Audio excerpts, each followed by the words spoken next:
l'impression que pour être heureux, on doit être avec les autres. Pour avoir quelque chose, un petit bonheur, il faut être avec les autres. Mais c'est faux. J'aime beaucoup la sensation d'être dans une situation compliquée parce que derrière une situation compliquée, il y a un risque incroyable.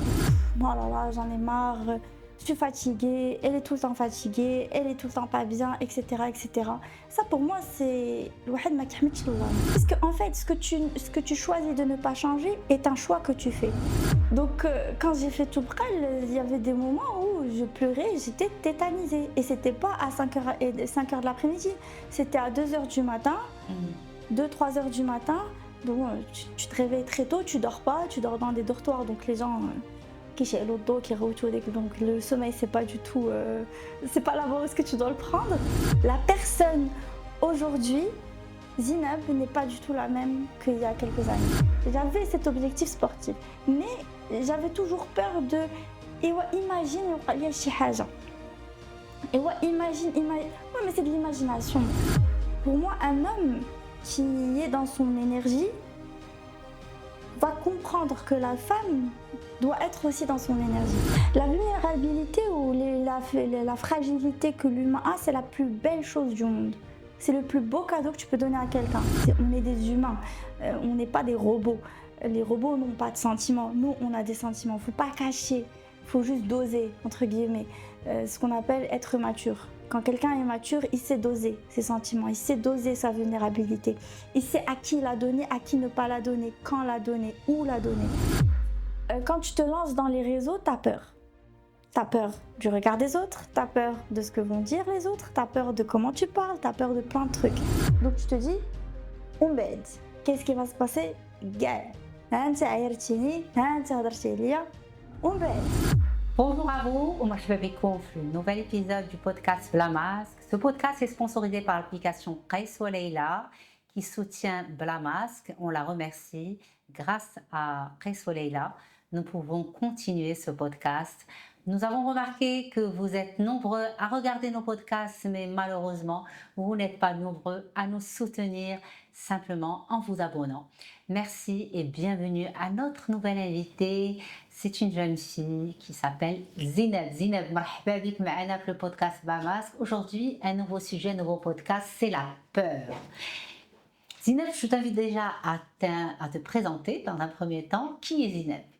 Alors déjà, merci beaucoup Leïla de m'avoir invitée. C'est un super podcast. Donc vraiment, je te suis de très près et j'écoute ton podcast. Donc continue, keep going. Franchement, c'est top ce que tu fais. Merci. Et pour me présenter rapidement, donc je suis Zineb, j'ai un podcast moi aussi qui s'appelle SN Talk, que j'ai commencé il n'y a pas longtemps.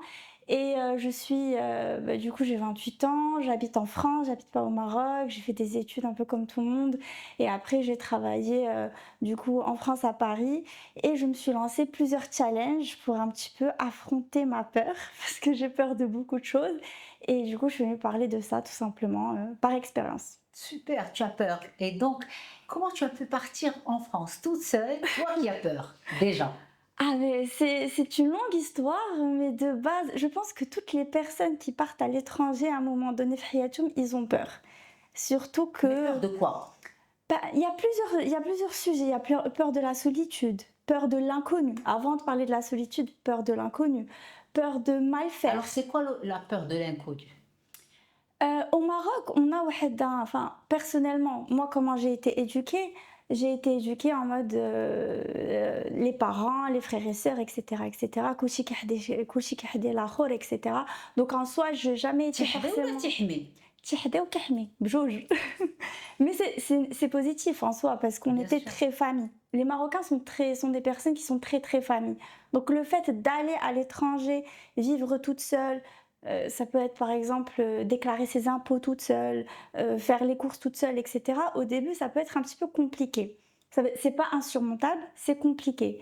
Donc il y a avec le côté de est-ce que je vais y arriver, et surtout, j'espère que je ne vais pas décevoir la famille qui, eux, quand même, ils ont investi de l'argent et du temps, quelles que soient les études. Même le Wahed, moi j'ai commencé à Rabat, je n'ai pas commencé directement à l'étranger. Je suis sortie de Casa pour aller à Rabat en premier.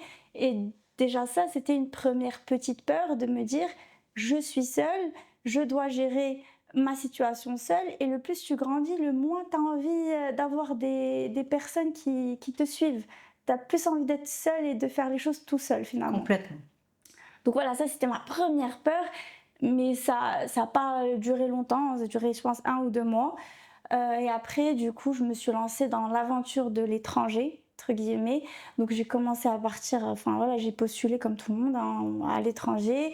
J'ai durement travaillé pour avoir ça, donc je suis plutôt assez contente. Donc la peur, elle diminue, parce que tu te dis quand même il y a un travail derrière, donc on va essayer d'apprendre un peu à avoir le courage. Et après, du coup, je suis partie à l'étranger et c'était une autre aventure. Parce que l'étranger, c'est pas comme au Maroc, on est souvent confronté à des situations qu'on doit gérer nous-mêmes. Et en Quelles fait, sont ça les s'est bien passé. situations les plus difficiles à l'étranger? Alors, déjà, le fait, je vais rentrer dans le sujet, enfin, vraiment, je vais Bien rentrer sûr, dans le tas, c'est les fréquentations. D'accord. Moi, je connais plein de personnes et j'en faisais partie. Il faut faire très attention pardon, à ces fréquentations. C'est-à-dire que tu pars à l'étranger, on a des Canadiens, tout va bien et tu ne vas pas changer. C'est faux. Tes fréquentations sont très très importantes. C'est-à-dire qu'aujourd'hui, quelqu'un qui part à l'étranger, tu es confronté à tout. À l'alcool, à la cigarette, aux mauvaises fréquentations. Tu es confronté au fait de chuter, enfin de ne pas réussir tes études, par exemple, ou d'autres situations, et tu es seul. Et il y a aussi le truc, c'est que malgré tout, on n'a pas envie de décevoir les personnes qui nous font confiance, que ce soit les parents, nos tuteurs, nos frères et sœurs, etc. Donc il y a avec le côté j'espère que je ne vais pas tomber autre chose en me disant peut-être que ça va me casser quelque chose parce que ça reste un tremplin. Donc c'était vraiment les fréquentations. Alhamdoulilah, bon, j'ai pas été dans des situations catastrophiques, mais je connais des personnes qui ont été dans des situations catastrophiques quand ils Quelles étaient sont à les situations l'étranger. catastrophiques dont tu parles? Par exemple, le fait, quelqu'un qui n'a jamais bu de sa vie, qui n'a jamais pris une cigarette de sa vie et qui se retrouve à l'étranger euh, plein d'encens. C'est triste. C'est très triste. Parce que peut-être que la personne va noyer sa tristesse, va noyer son chagrin, l'éloignement, le vide dans l'alcool. Ah mais oui, mais quand on est à l'étranger, et je pense que tout le monde ressent ça à un moment donné, peut-être qu'on ne le dit pas, tout dépend des personnalités de chacun, mais on ressent beaucoup de tristesse et de solitude quand on est loin de nos familles. Surtout que nous, les Marocains, moulfine en fait, euh, on est soudés, même si on a des problèmes de famille, mais on trouve toujours des amis, de la famille. On est très très famille, quelle que soit la personne. Et quand on est seul, on est confronté à des peurs, on est confronté à nos traumatismes, on est confronté à plusieurs Alors, c'est choses. quoi les peurs que tu remportes avec toi en France, par exemple, ou à l'étranger, quand tu pars à l'étranger? C'est déjà la peur de l'inconnu, tout simplement, parce qu'on ne sait pas Ce qui va se ce passer. qui va se passer. On se dit, même si c'est Paris, c'est Montréal ou c'est d'autres villes qu'on connaît tous, on se dit que potentiellement il peut se passer quelque chose de négatif. Bien sûr. Donc, et il y a le côté, si je pars à l'étranger, c'est pour, moi je le ressentais, c'est pour réussir. Parce que Ben mes oui. parents ont énormément investi, au-delà du financier, mais investi dans leur temps pour justement permettre à leurs enfants d'aller faire des études à l'étranger. Ça peut être l'étranger, pas forcément en France, ça peut être au Maroc, en dehors de Casa, pour moi. Oui. Et du coup, elle dit que la peur de décevoir et surtout la peur de la solitude. La solitude, c'est quelque chose de très important. Alors, si tu peux nous parler de la solitude. Ah mais avec grand plaisir. Alors moi, les premières années où j'étais seule, c'était très compliqué. Très très compliqué. J'étais vraiment, disons pas mal, mais j'ai essayé de comprendre en fait pourquoi est-ce que je ressentais ce que je ressentais. Je ressentais beaucoup de comme si j'avais besoin en fait d'être seule, mais j'avais pas envie d'être seule. Mais en même temps, je voulais en fait comprendre ce qu'est la solitude. Et on apprend à se connaître uniquement quand on est seul. Alors, si tu peux expliquer ça aussi, c'est important. Avec grand plaisir. Mais en fait, tout simplement, quand on est avec les gens, quand on sociabilise en général, on a de fortes chances d'être dans l'effet de groupe. C'est-à-dire qu'on va... Mais quand on est seul, c'est là où est-ce qu'on se connaît réellement. Quand on voyage seul, quand on est seul, quand on fait des choses seul, ça peut être tout et n'importe quoi, on se rend compte plus de notre personnalité. Ah, moi, quand j'aime ça, moi, quand je suis dans ces situations, j'ai ça, etc. Le premier voyage que j'ai fait seul était très important pour moi. Je suis partie pas très loin, je suis partie ce qu'on appelle une petite ville à côté de Paris. Moi, j'aime beaucoup la mer, ça s'appelle Dieppe. J'ai beaucoup apprécié, j'ai fait, je pense, 4 jours toute seule. Je me suis ennuyée, vraiment, c'était l'ennui total. Mais لقيت واحد راحة البال avec راسي et j'ai travaillé sur ma paix intérieure. Alors شنو هي راحة البال مع راسك؟ كيفاش تلاقيتي مع راحة البال مع راسك؟ Bah, en fait, des fois, on a l'impression que pour être heureux, on doit être avec les autres. Pour avoir quelque chose, un petit bonheur, faut être avec les autres. Mais c'est faux, en fait. On n'a pas forcément besoin, on a besoin des autres, Non, on bien a sûr. besoin des autres, mais pas tout le temps avec les autres. Pas tout le temps. Tous les extrêmes sont mauvais. Voilà, pas tout le temps. On a des fois besoin de, des maintenant comme on dit, de se dire que voilà, ça peut être tout et n'importe quoi, écrire un journal, écouter de la musique, écouter un podcast, se reposer, se poser les bonnes questions, prendre du recul. Tout ça, on ne le fait pas avec les autres. On ne peut pas le faire avec les autres. On doit le faire qu'avec nous-mêmes. Moi, je pense que c'est hyper important d'être seul. Et les gens ont peur d'être seuls parce qu'ils ont peur de ce qui va se passer derrière. Ils ont peur de ce qu'il y a derrière leur personne. Si moi je suis seule, je suis confrontée à ma propre personne. Mais ça fait hyper peur en vrai, si on y réfléchit. Je préfère être avec les gens et de laisser en fait tous mes peurs, mes traumatismes, etc. derrière moi parce que j'ai trop peur de savoir ce qu'il y a. Voilà, c'est ça. En ce moment, غناخد واحد جوج دقائق باش نتكلم لكم على notre sponsor officiel qui est l'application de rencontre Qais Leila, une application pour relations sincères basée sur les valeurs communes et la psychologie. C'est grâce à l'application Qais Leila que ce podcast est possible. Et merci encore. Et en fait, on a peur de ça parce que on a peur de ne pas savoir comprendre ou contrôler ce qu'on peut retrouver. Alors, ne pas savoir comprendre ou contrôler ce qu'on peut retrouver. Donne-moi une situation, par exemple.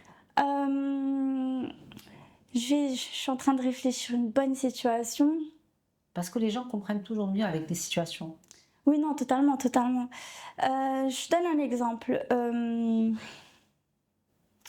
Je suis passée par un moment très compliqué dans ma vie. Je ne vais pas forcément en parler, mais en général, je suis passée par un moment compliqué dans ma vie. Passe par des moments compliqués Ah oui, dans la vie. et c'est les meilleurs moments de la vie. Pourquoi? Ah, moi, j'adore. Moi, j'adore me mettre dans la merde. C'est un truc que j'aime trop. J'aime beaucoup la sensation d'être dans une situation compliquée parce que derrière une situation compliquée, il y a un risque incroyable. En fait, moi, je pars du principe qu'il ne faut jamais prendre les choses comme étant négatif ou comme étant un truc qui fait peur, mais plus comme étant une expérience de la vie. Parce que l'expérience, il n'y a pas plus beau que ça. Allah, ici, il te donne une expérience et une épreuve. Donc, il te donne la possibilité d'évoluer, la possibilité d'avancer. Alors que les gens qui ne se donnent pas cette chance-là d'expérimenter certaines choses dans leur vie, ben, ils restent au point mort. Ils ne font rien que juste vivre de la même manière, manger de la même manière, dormir de la même manière. Complètement. Tu vois? Donc moi, je trouve ça fascinant quand j'ai une épreuve dans ma vie. C'est vrai que je passe par tous les états, c'est normal, je suis humaine, et alhamdoulilah, les émotions sont faites pour ça. Mais je trouve que le fait d'expérimenter quelque chose de négatif, positif bien sûr, ça fait plaisir, de négatif encore plus, ça te donne une force à l'intérieur de toi. Et par rapport à ce que j'ai vécu, qui n'était pas très très cool, j'ai appris à me connaître. D'accord. J'ai appris à savoir ce que j'aime pas. J'ai appris à savoir ce que j'aime. J'ai appris à filtrer les gens qui ne me ressemblent pas, ou du moins, parce que je cherche pas quelqu'un qui me ressemble, mais quelqu'un qui va pas me faire du mal, quelqu'un qui va me respecter en tant que personne. Tu sais que quelqu'un ne va pas te faire de mal? Ton intuition. Tout simplement. Des fois, ça m'arrive souvent. Quand tu rencontres quelqu'un et tu te sens pas bien, tu as l'impression que tu vois, t'es vraiment pas bien. Ben, en fait, peut-être que c'est pas une personne qui est faite pour toi, en général. Amour, amitié et business. Mais quand tu rencontres quelqu'un, tu l'as jamais vu de ta vie, La première fois que tu le vois et le feeling il passe, tu te sens bien, c'est fluide, tu as l'impression que tu connais, on le dit souvent, j'ai l'impression que cette personne, je la connais depuis 20 ans. Exactement. On a dit que la personne, j'ai Allah. Franchement, et j'en ai connu des amitiés et des amitiés d'autres amitiés où franchement, je connais des personnes depuis des années, je me suis jamais sentie bien avec eux. Parce que, je sais pas, il y avait ou que les discussions ne sont pas intéressantes, ou que c'est tafah, ou que c'est namima, etc. Alors qu'il y a d'autres, tu t'assois avec eux, tu sors de la conversation, tu es moins con qu'avant, entre guillemets. C'est-à-dire que tu apprends des choses, tu as l'impression de changer le monde avec ces gens-là. Et Complètement. moi, c'est ça ce que je recherche. Et j'ai appris que c'est ce qu'il me fallait dans ma vie. Il me fallait des gens qui étaient, comment dire, qui avaient en fait quelque chose dans les yeux, qui aimaient vivre, qui même malgré les problématiques de leur vie, trouvaient en fait des solutions. Des fois, il n'y a pas de solution. Bah, dans ce cas-là, il vaut mieux rigoler de sa situation, tu vois. Et moi, j'ai toujours été le type de personnalité. Et malheureusement, il y a certains moments dans ma vie où j'ai été avec des personnes qui n'appréciaient pas le trait de personnalité que j'avais et j'ai commencé à perdre Comment ma tu joie as de vivre. senti qu'ils n'appréciaient pas ce trait de personnalité? C'est واحد الهبطة. C'est واحد le truc, quand tu es avec la personne, tu fais Pff, putain, j'en ai marre. Je suis fatiguée. Vraiment, tu te dis, je suis trop fatiguée. Toute ton énergie كتمشي. Ah oui. L'énergie كاملة ديالك, ta joie de vivre, ton humeur, كلشي كيمشي ليك. Tu rentres chez toi, t'es fatigué. Tu peux plus rien faire. Et ces gens-là, ils sont comment en général? هادو اللي ياكلوا لك ton énergie. تيسفوك. Mais ils prennent tout mal. Ah d'accord. كلشي. وقع لهم شي حاجة في حياتهم مشكل. وقع لهم شي حاجة مزيانة في حياتهم كيتخيلوا des trucs اللي ما كاينينش. C'est pour ça que je dis que la Donne-moi un peur. exemple, s'il te plaît. Par exemple, j'avais une amie qui était tout le temps aigrie. Tout le temps. ما ناقصة خير. ما عندها كل شيء الحمد لله, tu vois. Mais elle était tout le temps aigrie parce que sa situation, elle voulait pas la changer. بحالاش aigri? Par quoi ça se manifestait ce côté aigri? C'était par exemple Radji, elle va commencer à faire des ouf, oh là là, j'en ai marre, je suis fatiguée, elle est tout le temps fatiguée, elle est tout le temps pas bien, etc. etc. Ça pour moi c'est الواحد ما كيحمدش الله. Parce qu'aujourd'hui, tu peux pas être fatigué alors que tu as tes mains, tes pieds, tu manges à ta faim, tu pars travailler, tu as de l'argent derrière, alhamdoulilah, tes parents sont encore vivants. Pour certains, ils ont des tuteurs, alhamdoulilah, malgré tout. Tu as des trucs, tu as واحد الرزق que Allah te donne, alhamdoulilah, tu peux pas te permettre d'être comme ça. Mais quand tu as ce discours avec ces gens-là, ils ne le comprennent pas. Et ça te pompe ton énergie. Parce D'accord. que Donc tu essaies de leur expliquer, ils ne comprennent pas? ils ne le comprennent pas parce que en fait, ce que tu choisis de ne pas changer est un choix que tu fais. Si tu es dans une situation et tu te dis c'est comme ça, j'ai pas comment faire, finalement tu choisis ta situation. Choix. C'est un Tu choix. es responsable de ce qui t'arrive. Voilà.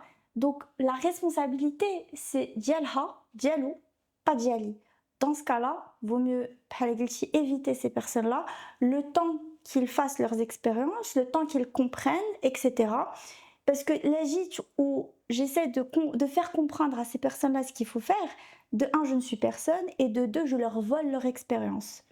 Ils D'accord. doivent eux-mêmes expérimenter les choses, passer par un down. La meilleure chose dans votre vie, c'est de passer par un down. Il n'y a pas mieux.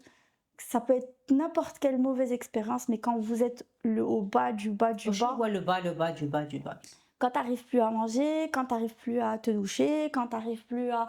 quand tu pleures tous les jours, quand tu sors plus de chez toi, tu t'isoles. C'est ça le bas. Quand tu arrives C'est à la ça... dépression, ça. Oui, quand tu arrives à ça, la mini-dépression. Ou la C'est-à-dire, nous, dépression. on appelle dépression quand elle dure plus de 2 à 3 semaines. Mm. Et après, 47% de la population passe par une phase dépressive au moins une fois dans sa vie. Eh ben C'est oui, une étude, ça c'est une étude qui date de 20 ans. typiquement. Elle a dû augmenter. Hein. Ah oui, oui, c'est sûr, avec le stress, avec le chauffer, Ça doit avec être le... Non, non. aujourd'hui à 70. Oui, oui, mais moi j'en doute pas du tout. Mais je pense que tout le monde devrait pas et personne ne devrait avoir peur de ça, hein. Au Ben non, contraire. pourquoi peur? C'est la vie. Mais oui, c'est la vie. Tu sais, j'ai lu un truc il y a pas longtemps parce que j'aime beaucoup lire les livres scientifiques et de développement personnel en général, ça me détend, ça me fait du bien. Et à ce qui paraît, et tu me diras, hein, parce que moi je suis encore novice dans ça, c'est que en fait, il y a 2 millions d'années, les humains avaient un cerveau amphibien. En d'autres termes, leur cerveau, le cerveau, que je pense que tu sauras mieux le dire que moi, il se développe de jour en jour. Donc, il y a 2 millions d'années, le cerveau, c'était pas aujourd'hui, Évidemment. on n'est plus pareil. Et Shahal a dit, le cerveau était amphibien. Le cerveau, en général, il avait cette capacité plus amphibien. Autrement dit, c'est ce côté survie, le côté protection, c'est ce côté détecter un danger. Le cerveau, il fonctionnait pour ça.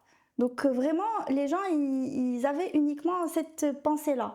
Est-ce qu'il y a un danger? Est-ce qu'il y a... Avec le temps, le cerveau a évolué. Oui. Et pour moi, il y a des gens, et d'après les lectures que j'ai lues, tu me dis si je me trompe, il y a des gens qui ont encore ce réflexe-là. Parce que le cerveau, maintenant, il a d'autres fonctions. Des émotions, des comportements, etc. etc. Il y a plus que il y a pas que le amphibien, c'est-à-dire qu'il ne faut pas trop faire attention. Venir à Indek Belek, comme on nous dit quand on est petit, oui, c'est bien, mais quand on arrive à un certain âge et qu'on a envie de faire et de créer et de penser, etc., il faut le faire.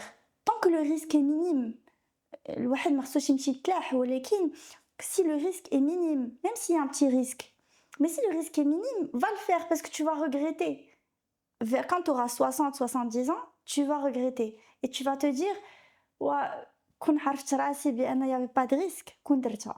Exactement. Ouais. Tu vois. Et moi, c'est comme ça que je vis. Je vis comme ça. J'ai peur tout le temps, parce que le courage justement que j'ai et que j'essaye d'avoir, c'est d'agir malgré la peur. C'est ça le courage. C'est parce qu'aujourd'hui, avoir peur, c'est normal. C'est une émotion. Il faut la prendre en considération. Tu dis, ok, Melk, qu'est-ce qui se passe? Raconte-moi. Pourquoi j'ai peur? Qu'est-ce qui fait que ça a déclenché ma peur? Qu'est-ce qui fait Achikam? Pourquoi? Je pose sur un morceau de papier, je vois le facteur risque, et puis c'est tout. Bravo! Mais bravo, moi je te félicite. C'est gentil. À retenir, vraiment ça, c'est à retenir parce que c'est une bonne manière de travailler avec tout, tu sais, mettre de la distance avec l'émotion, la regarder et discuter avec elle. Ah oui. C'est un bon travail. Merci. Bon, franchement, ça me fait plaisir, voilà, parce que c'était pas facile, mais c'était jouissif, c'était magnifique. Ouais. Le fait de ressentir tout ce que j'ai ressenti, le fait de le faire, je pense que tu sais, mais je sais pas quand le podcast va sortir, mais moi j'ai fait Toubkal et c'était un truc que je voulais faire, gravir Ouais, une alors, c'est montagne. pas facile, hein. De Toubkal, j'ai connu des patients qui étaient des grands gaillards qui ont beaucoup souffert. Oui, c'était vraiment pas facile. Ah, moi j'ai pleuré tout au long, je te cache pas que c'était très très compliqué pour moi. Tu pleurais tout le temps? Pas tout le temps, mais au début j'ai pleuré. Parce qu'en fait, Toubkal, le début est pas si compliqué que ça. Il faut juste une bonne condition physique. À ne pas faire si on n'a pas une bonne condition physique, parce qu'on peut se faire très mal. Mais il faut une bonne condition physique. Donc je me suis entraînée pendant des mois avant de le faire. J'ai été accompagnée, etc. Déjà ça, j'avais très peur parce que tu sais pas ce que tu as en face de toi. Même si tu vois plusieurs vidéos YouTube, c'est pas comme si tu le vivais. Ah non. Ça reste quand même irréel. C'est un inconnu aussi. C'est un inconnu, mais bien sûr. Et c'est de la nature. C'est la nature. C'est encore pire. C'est parce que la nature, tu sais pas ce qu'il y a derrière. Tu contrôles rien. C'est-à-dire que je suis arrivée à un stade de Ftlaha Djal Toubkal, je suis encore très loin du sommet, hein. Et en fait, le guide nous avait dit, faites attention, des fois, les pierres qui étaient hauts. Si une pierre tombe, t'es dead. Bien sûr que ça fait peur. Mais la probabilité que ça arrive, elle est minime. Donc ça va. Et il y a un guide, donc ça va. Et l'environnement est là, donc ça va. J'étais avec une personne qui était passionnée, expérimentée. J'étais avec mon beau-frère qui est mon frère. J'étais avec des personnes qui savaient ce qu'ils faisaient. Et moi-même, je me suis entraînée, donc je me sentais encore plus forte. Parce que quand tu t'entraînes et quand tu fais les causes, ton corps, il ressent ce que tu lui donnes. Ton Oui, corps, il évidemment, sait. il a une mémoire. Il a une mémoire. Donc, quand j'ai fait Toubkal, il y avait des moments où je pleurais, j'étais tétanisée. Et c'était pas à 5 heures de l'après-midi, c'était à 2 heures du matin, Hmm. 2-3 heures du matin. Bon, tu te réveilles très tôt, tu dors pas, tu dors dans des dortoirs, donc les gens qui chez l'autre dos, qui reçoivent, donc le sommeil c'est pas du tout, c'est pas là-bas où est-ce que tu dois le prendre, mais t'as une rage au fond de toi et t'as envie d'y arriver. Waouh. Au-delà de la motivation, de la discipline, c'est vraiment une rage au fond de toi. La persévérance aussi. Oui, la persévérance. La peur, c'est juste un petit truc qui vient et te déranger. Mais comment tu arrives à la gérer, c'est ça le truc. Et des fois, faut pas la gérer. Des fois, juste, tu la prends par la main, tu dis t'inquiète pas, ça va aller, et tu pars C'est toi qui avec. lui dis à la peur, t'inquiète pas. Ah, mais moi, tu sais, j'étais avec mes bâtons et je montais, j'avais déjà Toubkal, yallah, il me restait 3-4 heures de marche. Et je montais, je faisais comme ça mes bâtons et tout. Et il y avait, parce qu'en fait, des fois, t'as du vide, t'as la neige, après t'as des pierres, etc. Et je me parlais à moi-même à haute voix. Et je disais aux gens qui étaient à côté de moi, je leur disais, ما تدواش عليا راه انا غنهضر بوحدي بحال شي مسطيه غير ما تدواش عليا. Je leur disais ça. قالوا لي vas-y. وكنقول لراسي كنقول OK Zineb, tu peux le faire. Vas-y Zineb, 1 2 3, c'est rien du tout, la peur c'est juste une information, c'est une imagination, tu peux le faire, vas-y. Et c'est ça qui m'a aidée. D'accord. Il n'y a pas eu un petit accident, un petit truc qui a... Non, il n'y a pas eu d'accident. Bravo. Franchement, non. Il n'y a pas eu Bravo. d'accident. En Bah, fait, tu es transformée alors. Ah mais moi, laisse tomber, moi, rien à voir. La personne aujourd'hui, Zineb, n'est pas du tout la même qu'il y a quelques années. Alors, qui était Zineb il y a quelques années et qui elle est aujourd'hui? Bah, Zineb, il y a quelques années, c'était une personne qui réfléchissait beaucoup, qui avait des peurs comme tout le monde, mais qui rêvait énormément. C'est-à-dire qui En fait, quand tu as peur, t'as deux choix. Ou tu rentres où tu as trop la peur, tu te dis, ok, ana ou laïa, tu te dis ça, ou bien tu rêves. Tu rêves de ce que tu peux faire après la peur. Parce que derrière la peur, ce qu'il faut savoir, c'est que derrière la peur, il y a des choses incroyables. Il y a quelque chose, même comme je te qu'est-ce qu'il y a derrière une peur. Qu'est-ce qu'il peut y avoir derrière une peur? Mais tu as tout ce que tu veux. Et je prends l'exemple, moi j'ai toujours voulu gravir une montagne. Et ça ne va pas être ma dernière montagne. Je vais faire d'autres montagnes, Inch'Allah. J'ai toujours voulu faire ça. Toujours. J'avais cet objectif sportif. Mais j'avais toujours peur de... Et ouais, imagine, il y a شي حاجة. Et ouais, imagine. Ouais, mais c'est de l'imagination. Donc ce qui fait que je me suis dit, je vais commencer par une montagne qui est accessible, qui est pas si simple que ça. Parce Oui, que c'est pas facile. il y a des gens qui commencent par du 2000 mètres d'altitude, du 3000 mètres d'altitude. Moi, j'ai tapé aux 4000 et je suis très fière de moi. Mais la peur que tu as au fond de toi, elle est présente à chaque exercice que tu fais. D'accord. Là, maintenant, j'ai affronté ma peur. Aujourd'hui, je suis très contente. Je me sens très forte. Je me sens beaucoup plus avec ma personne. Je me connais encore mieux. Et j'ai l'impression que tout a une solution. J'ai vraiment l'impression que tout a une solution. Donc le mindset qui te peut. Et c'est quoi ta solution? C'est que tout a une solution. Ma solution, c'est que si tu as un problème dans ta vie, il y a une solution. S'il n'y a pas de solution, c'est qu'il n'y a pas de problème. D'accord. Et c'est quoi aujourd'hui ce qui t'a donné cette belle énergie? Quelle est l'énergie que tu as aujourd'hui? On le sent, on le voit bien, ta présence dans le podcast. On sent que tu as une belle énergie, que tu communiques très très bien, que tu es très à l'aise, que tu es portée par tous tes projets, parce qu'on sent qu'il y a plusieurs projets qui sont en toi. Il n'y a pas qu'un projet. Donc, et ce mélange de belle énergie, qu'est-ce qui porte cette énergie? C'est une très bonne question. Et je suis encore en train de réfléchir. Parce que, bon, on ne s'arrête pas. On essaie de comprendre ce qu'on est et ce qu'on veut être. Mais, tu sais, je vais te dire une chose. J'ai écrit, quand il s'est passé ce qui s'est passé dans ma vie, pas très grave, mais ça reste quand même une épreuve dans la vie, alhamdoulilah. J'ai pris un morceau de papier Et je suis restée 1 heure avec moi-même. Téléphone, mode avion, téléphone éteinte, tout ce que tu veux. Il n'y a plus personne qui me dérange. J'étais en France, toute seule, de toute façon, il n'y avait personne. Et je me suis dit, ok, je vais lister tout ce que je veux faire. De la plus petite envie que j'ai jusqu'à la plus grande et majestueuse envie que j'ai, tout simplement. Et je me suis dit, ok, ben en fait, toutes ces choses-là, je peux le faire en soi. Si on enlève le facteur peur et si on enlève le facteur doute, en soi, on doute toujours. Mais si on enlève un peu le facteur peur et le facteur croyance qu'on a. Bloquant, tout ce qui est bloquant. Bloquant, exactement. Et je me suis dit, ok, mais en fait, pour faire ça, je dois être cette personne-là. Et je me suis focalisée uniquement sur la personne que j'ai envie d'être. Il y a un livre que j'ai plein de livres en tête, si tu veux, je pourrais te les donner et tu pourras le partager aux personnes qui nous écoutent parce que moi, ça m'a beaucoup aidé. Il s'appelle Atomic Habit. J'en parle dans mes podcasts aussi, il y en a plein d'autres aussi, mais là, j'ai pensé à celui-là. C'est qui te dit que si tu veux changer quelque chose dans ta vie, une habitude, n'importe, tu te focalises pas sur le comment, forcément. Tu te focalises plus sur le who, sur le qui tu veux être. Quels sont les critères? Alors, qui tu voulais être? Et moi, je veux être toujours la même personne, mais encore plus. C'est-à-dire? Déjà, de base, moi, je suis quelqu'un de joyeux. Je suis pas très souvent triste.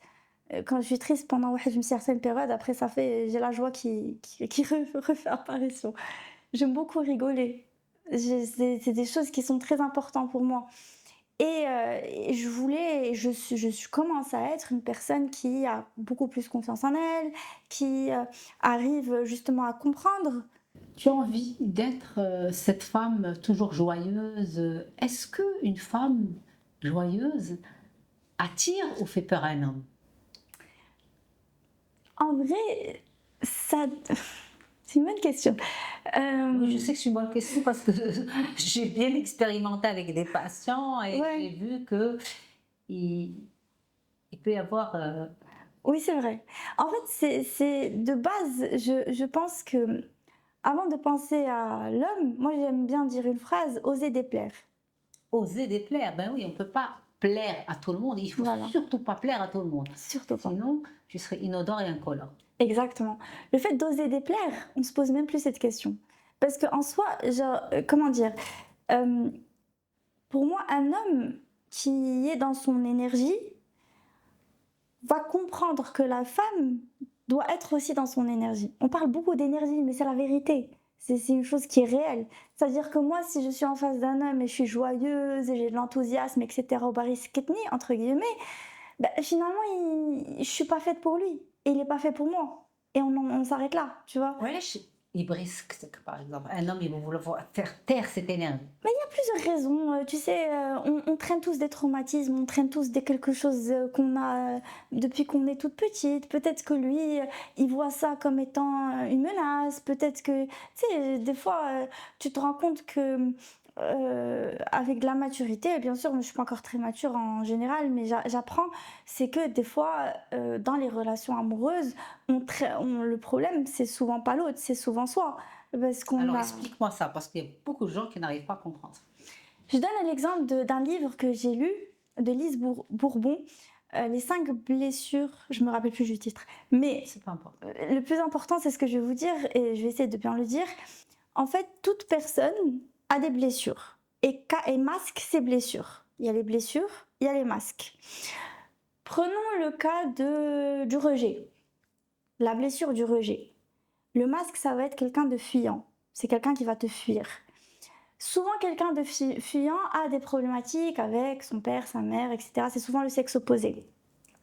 Quand la personne qui est fuyant et qui a la blessure du rejet rencontre entre guillemets la bonne personne, ou du coup la personne qui potentiellement pourrait être compatible, il va potentiellement avoir peur.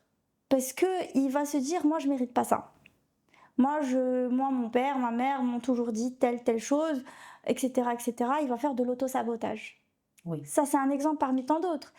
Il y a le côté un peu le mec, l'homme ou la femme qui va contrôler. Ça aussi, il y a une blessure derrière. Donc, c'est pour ça que moi, je ne prends jamais les choses personnellement. Jamais. Ou du moins j'essaye, parce que bon, je reste humaine.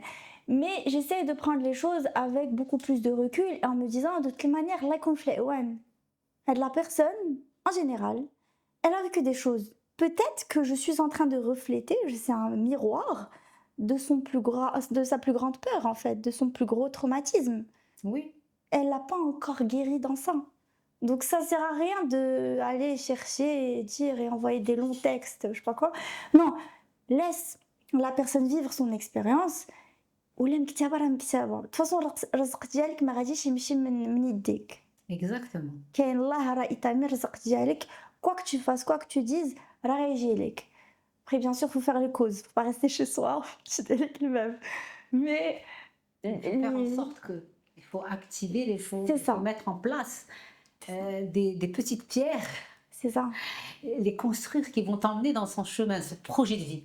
C'est un exactement, projet de vie. c'est un projet de Quel vie. est ton projet de vie Je vais actuellement? mettre à 100% dans les podcasts. D'accord, donc c'est un 100% podcast. Est-ce que tu as une peur particulière? Mais oui, bien sûr, la peur de décevoir, la peur de l'échec. Mais en fait, ma peur est toujours accompagnée avec quelque chose de positif. Je sais plus qui avait dit ça, mais on a deux décisions dans la vie quand on parle de peur.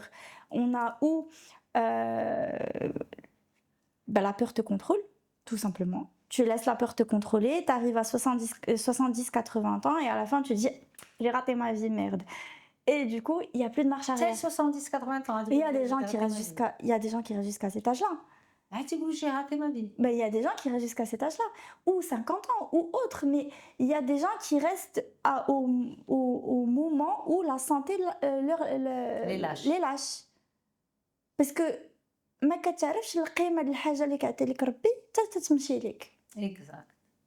Malheureusement. Malheureusement Ça, c'est l'humain. Bien sûr. C'est l'humain. Oui. Même les petites choses, c'est l'humain. Ah oui. Totalement. C'est l'humain, mais c'est moi j'aime beaucoup notre religion parce qu'elle parle beaucoup de bien-être. Tout le développement personnel qu'on retrouve dans les livres, on le retrouve dans notre religion. Ça, c'est une évidence. Mais La peur, elle est où? la peur, elle est dans tout. Bon, pas forcément parler du Coran, mais en général dans la religion et la spiritualité, pardon, elle est dans toutes les choses que Dieu nous dit et nous donne. D'accord. C'est pour ça qu'on parle de tawakkul. D'accord, c'est tout Allah. Voilà. Tawakkul, c'est l'idée de tawakkul pour moi, ou du moins comment moi je la comprends, c'est dir wa ana ma'ak. D'accord. Tawakkal Allah. Tawakkal Allah. Tu fais, juste vas-y. Tant que tu sais que ce que tu fais, c'est bon, c'est quelque chose qui va t'aider, aider les autres et te faire évoluer, parce que pour moi l'évolution fait partie de l'humanité. Quelqu'un qui me dit je veux pas sortir de ma zone de confort, je suis toute seule, je préfère rester comme ça, ça va être compliqué, tu vois, on va pas bien s'entendre.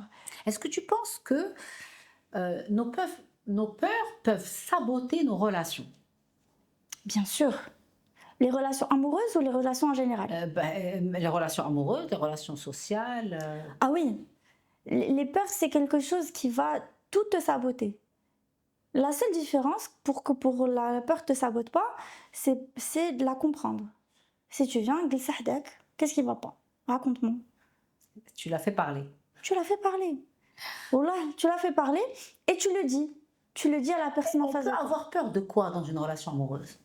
De tout. On peut avoir peur de l'engagement, on peut avoir peur de ressentir ce qu'on a senti avec les autres expériences qu'on a eues. Que ça se répète. Que ça se répète. Parce qu'on connaît la douleur. Quand on connaît la douleur, on n'a pas envie de la reprendre. On n'a pas envie de la ressentir. Oui. Donc on préfère éviter. Naks. Je préfère éviter que plutôt revivre. Le truc, c'est que pas tout le monde est pareil. Donc en fait, tu es en train, finalement, de t'éloigner de rizq dialek. Oui. D'une manière ou d'une autre. Au lieu de l'affronter et te dire, bon, c'est pas grave, au pire si j'ai mal, je sais comment me remettre sur pied, vu que je l'ai déjà ressenti cette douleur. Donc normalement, ça va. Et c'est quoi la place de la vulnérabilité et de l'authenticité? J'aime bien l'authenticité. Je suis d'accord avec toi, moi aussi j'aime bien ce mot. La vulnérabilité, aujourd'hui, les gens ne sont plus vulnérables parce que c'est pris comme étant une faiblesse. C'est impossible. Oui, mais Tous vulnérables. il y a des gens qui ne le montrent pas. Mais la vulnérabilité, c'est une jolie. Alors, moi, j'avais fait une vidéo où j'avais parlé des fragilités. J'ai eu une tonne de messages. Mais non, on n'est pas fragile. Mais Et alors, c'est écrit dans le Coran. mais on est tous avec nos fragilités. Déjà, Oui. dans de naissance, scientifiquement, Oui. tu nais avec ton hérédité de mère, l'hérédité de ton père, plus tes fragilités de naissance. Mhm. Et l'environnement, ce que tu vas rencontrer pendant ton environnement. Mais oui, mais je donne un exemple. Dans ton environnement. Mais bien sûr, je donne un exemple. Je ne sais pas si on peut parler de religion, mais parce que c'est un sujet qui me touche particulièrement. Mais quand la majorité des prophètes, que ce soit Mohammed alayhi salatu wassalam, Haroun, etc., la majorité des prophètes avaient peur. La majorité des femmes des prophètes avaient peur. Mais regarde tout ce qu'ils ont fait. Et la peur, ils étaient faibles, ils étaient fragiles. Mais ce qui leur a donné en fait la force de faire et de dire et d'aller justement prêcher la bonne parole entre guillemets, je sais pas si le mot prêcher est bon, c'est justement cette question d'accepter son humanité et d'accepter le fait qu'on est juste humain. On n'est personne, on est juste humain. Oui, l'humain, il est fragile.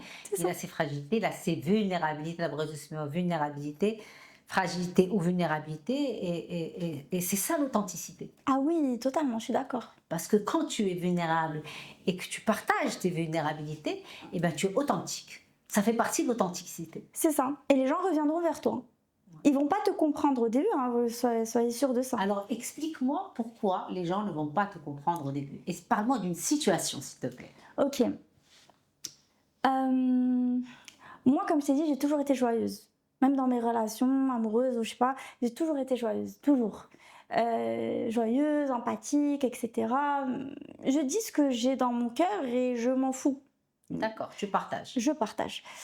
Les gens au début, il y en avait certains qui comprenaient pas, qui prenaient ça comme étant de la faiblesse, comme étant quelque chose de négatif, comme étant quelque chose qui est contraire à la comment dire à la stabilité, on va dire ça comme ça. Parce qu'aujourd'hui, quelqu'un de stable, c'est quelqu'un qui est comme ça, qui bouge pas, qui parle d'une manière, qui fait...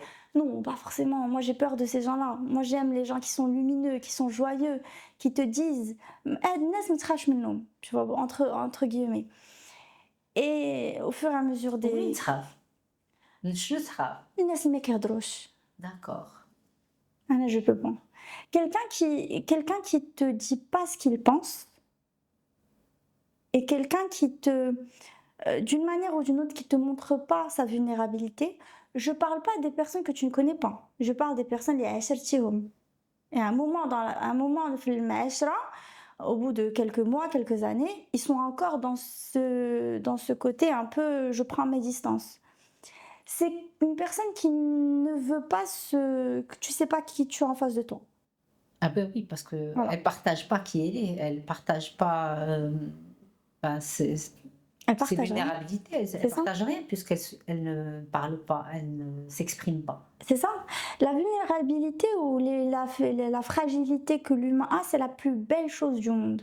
C'est le plus beau cadeau que tu peux donner à quelqu'un. Le problème, c'est que quand tu donnes ce cadeau à quelqu'un, en disant voilà, moi j'ai peur de ça, moi j'ai vécu ça, moi j'ai Hada, ben en fait l'autre personne elle se dit ah magnifique, c'est des armes. Ben, c'est l'intimité ça. C'est ça. J'en ai parlé dans un dernier post où j'ai dit que l'intimité commençait par ça, c'est pas que au lit. Ah non, pas du tout.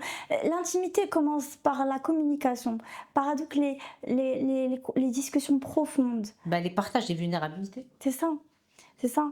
Et quelqu'un qui ne met pas en avant cette humanité, parce qu'on est des humains, on n'est pas des robots. Les robots n'ont pas de sentiments. Nous, on a des sentiments. Faut pas cacher. Faut juste doser, entre guillemets, ce qu'on appelle être mature. Quand quelqu'un est mature, il sait doser ses sentiments, il sait doser sa vulnérabilité. Il sait à qui la donner, à qui ne pas la donner, quand la donner, où la donner. Et je pense que ça, c'est important de faire cet exercice-là parce que ça montre justement notre authenticité et qui on a en face de nous. C'est un respect finalement que tu donnes à la personne qui est en face de toi. Tu le respectes. Zinab, tu passais par plusieurs phases quand tu t'es mise sur les réseaux, par exemple. Ouais. Parle-moi de ces phases parce que ça me fait rire et je les connais bien. Alors moi, je viens tout juste de commencer. Mon podcast qui s'appelle Essay and Talk, il est tout nouveau, entre guillemets, et je suis passée par la phase de est-ce que je me lance dans ça ou pas? Parce que en fait, on ne sait pas ce qu'il y a derrière les réseaux. On est un peu, on donne le bâton aux autres d'une manière générale, pour plusieurs raisons, parce qu'en soi, derrière un écran, c'est très très simple. Donc c'est pas comme si on était en face de la personne. Quand tu te lances dans les réseaux, t'as peur. T'as peur du regard des autres, t'as peur de ce que vont dire les autres, t'as peur de comment tu parles, t'as peur de plein de trucs. Mais à un moment donné, tu te poses la question, tu te dis, mais attends, pourquoi je fais ça? Quelle est la raison? Avec toi-même, pas pour les autres. Pourquoi? Et moi, le podcast, ça permet d'aider les autres et de s'aider. Toujours à dire que la période de ma vie qui était compliquée, moi, ce projet m'a aidée. Il m'a vraiment beaucoup aidée. Il t'a aidé de quelle manière il a pu t'aider? J'ai commencé ce projet quand j'étais à l'étranger. Donc que ça soit d'un point de vue visuel, etc., avec mon équipe et tout. Et en fait, je me suis évadée dans ce projet. Magnifique. Je me dis, ok, imagine, j'invite telle personne, on va parler de tel sujet, on va aider les gens. Je vais me faire moi aussi aider, parce que quand tu fais un podcast, tu écoutes la personne qui est en face de toi. Donc tu te dis, ok, en fait, elle a dit telle information, et quand tu sors du podcast, dans la vie en général, et le fait de me dire que je vais inviter des personnes qui vont parler de tel sujet, moi, ça me permet de m'évader, de travailler sur les sujets, d'apprendre, d'essayer, d'échouer, de réapprendre. Et ça, c'est une richesse. Donc le fait de se mettre sur les réseaux sociaux, il faut savoir pourquoi on le fait. Moi, par exemple, je sais que c'est mon podcast, je sais ce que je ne dois pas dire, je sais ce que je dois dire. Et je sais pourquoi je le fais. Et dès lors où tu sais, c'est bon. Parce que on parle souvent d'avoir peur du regard des autres. Mais essayons de comprendre pourquoi on a peur, c'est primitif, déjà de base. Ça a commencé toujours il y a 2 millions d'années, où les tribus, il y avait plus de chances de mourir seul que de mourir avec ton groupe. Donc le fait d'être seul était quelque chose de mauvais. Donc il fallait faire attention au regard des autres pour pas être dégagé de la tribu, pour rester en fait dans la tribu, parce que il y a moins de chances de mourir seul.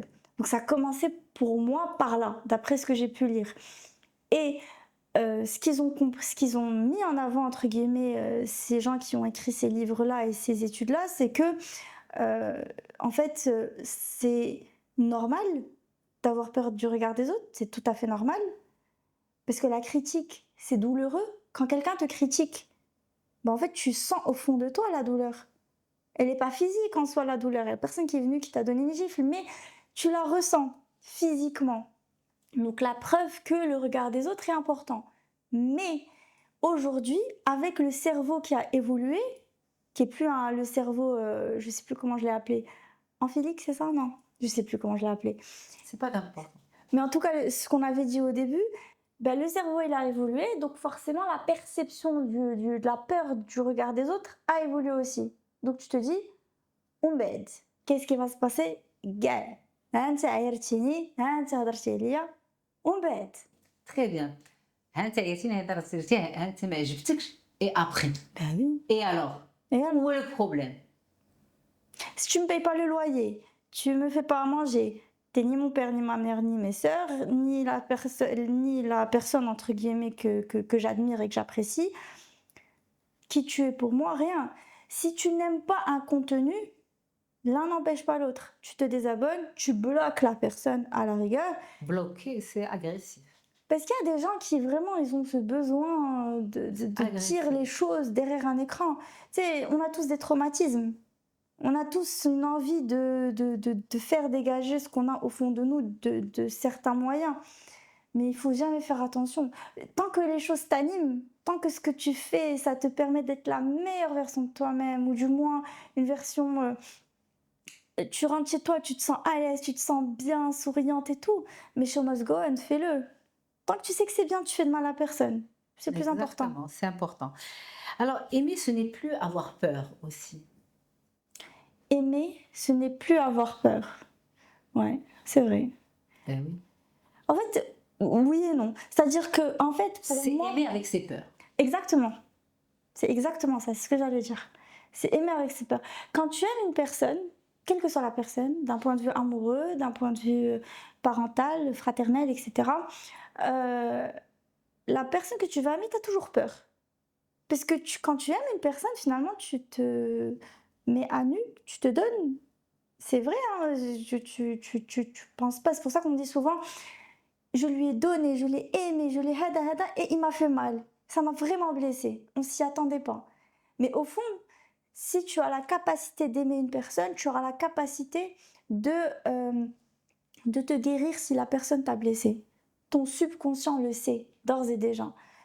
Pour moi, si je fonctionne comme ça, je me dis que si je peux aimer une personne, je pourrais, mon corps, mon esprit, etc., va pouvoir gérer par la suite, tu vois. C'est normal d'aimer. On est rien sans l'amour. Oui, c'est important Non, ça- d'aimer, de non, ça- partager avec quelqu'un. C'est Mm. important de partager parce qu'on est fait pour partager. La femme est faite pour enfanter de Mais manière oui. inconsciente. Mais oui, mais on est fait d'amour. Dieu, Allah Azza wa Jal, nous a créés avec ça. On est fait d'amour. Il nous aime, on aime ce qu'il nous donne, il aime nous donner. Même dans nos prières, on lui demande. On lui demande, Ya Rabbi, etc. Ça, c'est que de l'amour. On n'est rien sans amour. Faut pas cacher l'amour. Au contraire, c'est beau, c'est magnifique. Oui, c'est vrai que euh, aimer, c'est important. Avoir de l'amour autour de soi, c'est important parce qu'on peut pas rester. On ne peut pas rester seul indéfiniment. On a besoin d'être entouré par la famille, par la vie sociale, par un partenaire, par des amis, C'est par ça. un monde professionnel aussi. Et c'est tout ça qui nous nourrit. Il n'y a pas une seule chose qui va nous nourrir dans la vie. Ah oui, non, totalement. Mais il y a certaines personnes qui se focalisent sur l'amour du partenaire uniquement. Ils se disent, non, il faut que je sois en couple, il faut que je trouve quelqu'un. Il n'y a pas que ça. Oui. Il n'y a pas que ça. Il y a l'amour des parents, il y a l'amour de soi, il y a l'amour des amis, l'amour des collègues, l'amour de plein de choses. Oui, c'est important de se préserver et de ne pas avoir peur d'aimer, de ne pas avoir peur de partager, de ne pas avoir peur de donner, de ne pas avoir peur d'être soi-même et de montrer ses vulnérabilités. Exactement. Alors, je voudrais que tu nous dises un mot de la fin, Zineb. Mille merci déjà d'avoir partagé toutes ces belles émotions avec nous. C'est une belle énergie, de belles émotions, des choses vraies, authentiques, comme Qais wa Leila, parce que c'est toujours important pour nous, vu que notre sponsor est une application authentique et vraie, sincère. J'ai toujours besoin d'avoir des gens sincères, authentiques, et savoir que c'est important et c'est essentiel d'être dans le vrai, d'être dans soi, et c'est ce qui nourrit la joie, le bonheur, Exact. tout ça. Alors, le mot de la fin ou le paragraphe de la fin. Bah, écoute, déjà, merci beaucoup, Leïla, de m'avoir invitée parce que c'est magnifique d'avoir un podcast qui parle justement d'émotions et qui donne la parole pour justement parler de ça, parce qu'on n'en parle pas assez. Et le mot de la fin, moi, ce que je pourrais dire aux personnes qui nous écoutent, c'est que il faut essayer de comprendre ce qui nous anime. Il faut essayer de comprendre sa peur, de l'apprivoiser. Ne soyez pas contre votre peur, soyez avec votre peur. Parce que quand vous allez être contre votre peur, ça va être... votre meilleur ami, c'est vous. Donc, dès lors où votre meilleur ami, c'est vous, prenez les choses avec d'une certaine tawakkul, توكلوا على الله, et tout va bien se passer par la suite. Et derrière la peur, il y a des choses magnifiques qui vous attendent, et c'est tout l'objectif de la vie. On est dans une vie qui est faite de peur, d'angoisse, de doute, mais qui est faite aussi de joie, de bonheur et surtout de choses magnifiques que vous allez retrouver derrière chaque émotion. Donc, merci Zineb. Avec plaisir. Merci pour ce beau partage. Merci à l'application Qais wa Leila d'avoir pu laisser ce podcast être là et être réalisé. Merci à vous de nous suivre et mille merci si vous pouvez permettre à ce podcast de grandir grâce à vos abonnés. Si vous vous abonnez, ça va vraiment aider le podcast. Merci encore et belle journée et au prochain podcast.